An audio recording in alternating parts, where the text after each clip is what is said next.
तूने पाया क्या हमारा दिल तोड़ के, चले आते थे बुलाने पे ही दौड़ के। तूने पाया क्या हमारा दिल तोड़ के, चले आते थे बुलाने पे ही दौड़ के। चले आते थे बुलाने पे ही दौड़ के।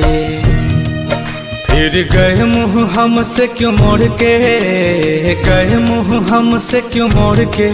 गए आखिरी निशानी जो तू छोड़ के। अब सोता हूँ दुपट्टा तेरा ओढ़ के। जुदाई तेरी जान ले गई, जुदाई तेरी जान ले गई।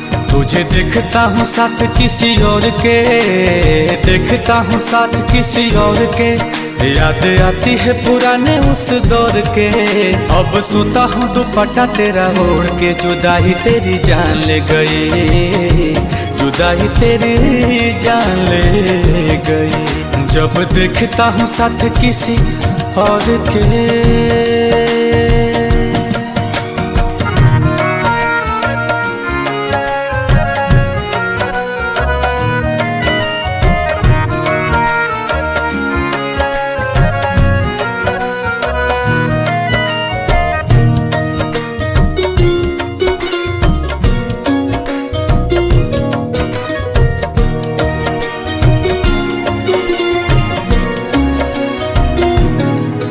तेरी मेरी पहली वो मुलाकात थी, उस दिन से ही तू मेरे साथ थी।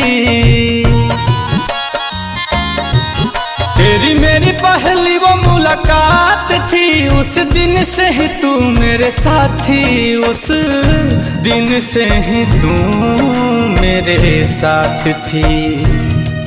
फिर तोड़ दी कसम सारी प्यार की, तोड़ दी कसम सारी प्यार की। तुझे हुई ना फिकर तेरे यार की। अब हद हो गई है इंतजार की। जुदाई तेरी जान ले गई, जुदाई तेरी जान ले गई। गए आखिरी निशानी जो तू छोड़ के, आखिरी निशानी जो तू छोड़ के। फिर गए क्यों हमसे मुंह मोड़ के।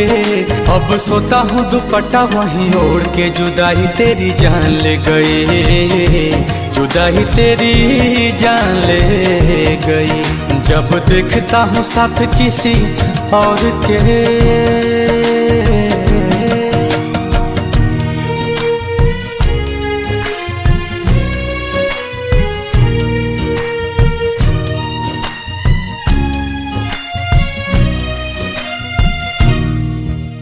तुम्हारे बारे में अब कोई बात नहीं करते, तुम्हारे बारे में अब कोई बात नहीं करते।